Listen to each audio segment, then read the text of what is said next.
মধ্যে আসল জিনিসগুলোকে সরিয়ে দিয়ে শুধুমাত্র এই ডকুমেন্টেশন, হিয়ারিং, ডকুমেন্ট কারেকশন এবং ধর্মীয় উস্কানি, এই সব কিছু নিয়ে যেভাবে মানুষকে এরা উস্কে রেখেছে, সব কিছু নিয়ে যেভাবে মানুষকে ব্যস্ত করে রেখেছে, মানুষের আসল ডিমান্ড, মানুষের আসল রাইটস, মানুষের আসল অধিকার, সরকারের কাছ থেকে যা যা দাবি একটা মানুষের হওয়ার কথা, সেই দাবি মানুষ ভুলেই যাচ্ছে। কারণ মানুষ নিজে ভাবছে আজকে আমি ভারতবর্ষে আছি, কালকে আমি ভারতবর্ষে থাকতে পারবো কোনো ঠিক নেই। কারণ আমরা তো ভারতবর্ষে এমন একটা দেশ, কয়েকদিন আগে আমরা দেশভাগ দেখেছি, বেশি দিন হয়নি, সেই ঘা এখনও দগদগে আমাদের আছে, দেশভাগের ঘা। প্রচুর মানুষকে মাইগ্রেট করতে হয়েছে, প্রচুর মানুষকে এক দেশ থেকে আরেক দেশে যেতে হয়েছে, এবং এই ভয় এখনও ভারতীয়রা ভোলেনি। আমাদের ভারতবর্ষের মানুষের মধ্যে থেকে এই ভয় এখনও যায়নি।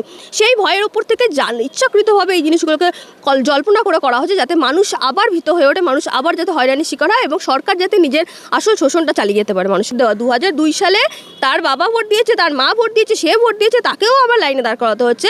খেলনা পুতুলে পরিণত করেছে, নিজেদের ভোট লাভের জন্য, নিজেদের ইলেকশনের জন্য শুধুমাত্র খেলা করছে মানুষের সাথে, এবং মানুষকে পুতুল ভেবে নিজের ইচ্ছা মতো নাচাচ্ছে মানুষ। পুরো প্রক্রিয়াটাকেই চালানো হচ্ছে দ্বন্দ্ব বাঁধানোর জন্য, মানুষের মধ্যে মানুষের লড়াই করিয়ে দেওয়ার জন্য, মানুষের ভোগান্তি করানোর জন্য, মানুষকে হ্যারাসমেন্ট করানোর জন্য, এবং মানুষ যাতে পুরো আলটিমেট মানুষের সরকারের ব্যর্থতা, কেন্দ্র সরকারের ব্যর্থতা, রাজ্য সরকারের ব্যর্থতা, এই ব্যর্থতাগুলো থেকে মানুষকে যতটা পারা যায় ডাইভার্ট করে করে করে করে করে করে মানুষের মধ্যে আতঙ্ক তৈরি করে, মানুষের মধ্যে ভয় তৈরি করে, মানুষকে বেনাগরিক ভাবিয়ে দিয়ে, মানুষের মধ্যে লড়াই তৈরি করিয়ে, আপোষে ধর্মে লড়াই করিয়ে দিয়ে, যাতে মানুষ এইগুলো নিয়ে মেতে থাকে। সেই কারণে এই প্রক্রিয়াগুলোকে চক্রান্তভাবে করা হচ্ছে। ইচ্ছে করে সরকার চক্রান্ত করছে, কেন্দ্র সরকার ইচ্ছে করে চক্রান্ত করে মানুষকে হ্যারাসমেন্ট করাচ্ছে, ভারতের নাগরিকদের হ্যারাসমেন্ট করাচ্ছে, যার জবাব ভারত সরকারকে দিতে হবে আগামী নির্বাচনে।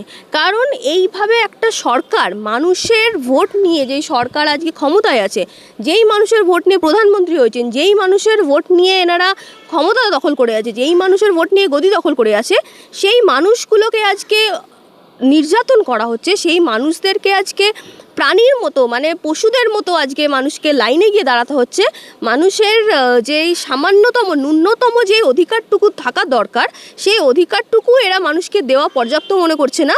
এসআইআর শুনানির লাইনে দাঁড়িয়ে দাঁড়িয়ে মানুষ আজকে হয়রানির শিকার চূড়ান্ত পর্যায়ে এমন জায়গায় গিয়ে পৌঁছেছে যে আজকে ভারতবাসীরা নিজেদের মধ্যে লড়াই করছে। যেখানে ভারতবাসীদের লড়াই করার জন্য আরও অনেক বিষয় ছিল, সেখানে ভারতবাসীদের নিজেদের নাম নিয়ে, নিজেদের ঠিকানা নিয়ে, কাগজপত্র নিয়ে, এই বিষয়ে মানুষকে এতটা পরিমাণে মানুষকে হয়রানি করা হচ্ছে যে মানুষ আসল বিষয় পুরোপুরি ভুলে গিয়ে, সরকারের ব্যর্থতা পুরোপুরি ভুলে গিয়ে, উন্নয়নের কথা পুরোপুরি ভুলে গিয়ে, মূল্যবৃদ্ধির কথা পুরোপুরি ভুলে গিয়ে, মানুষ শুধুমাত্র নিজের ডকুমেন্টস, নিজের কাগজপত্র সংশোধন করতে ব্যস্ত হয়ে গেছে। এবং এটাই এদের আলটিমেট মোটিভ ছিল, যাতে এরা এইভাবে মানুষ ব্যস্ত হয়ে থাকে, এরা নিজেদের ব্যর্থতা লুকিয়ে রাখতে পারে, এরা নিজেদের আসল উদ্দেশ্যগুলো মানুষের কাছে লুকিয়ে রাখতে পারে, এবং ধর্মের নামে উস্কানিমূলক বক্তব্য চালাতে পারে, সোশ্যাল মিডিয়ায় মানুষের ব্রেন ওয়াশ করতে পারে, এবং সোশ্যাল মিডিয়ার থ্রুতে তাই করে বেড়াচ্ছে। এবং মানুষ হচ্ছে সারাদিন এসআরআই লাইনে দাঁড়াচ্ছে, এবং যেই সময়টুকু ফাঁকা পাচ্ছে সেই সময়টুকু সোশ্যাল মিডিয়া ইউজ করে মানুষের ব্রেন ওয়াশ করা হচ্ছে। এটাই এদের আসল উদ্দেশ্য।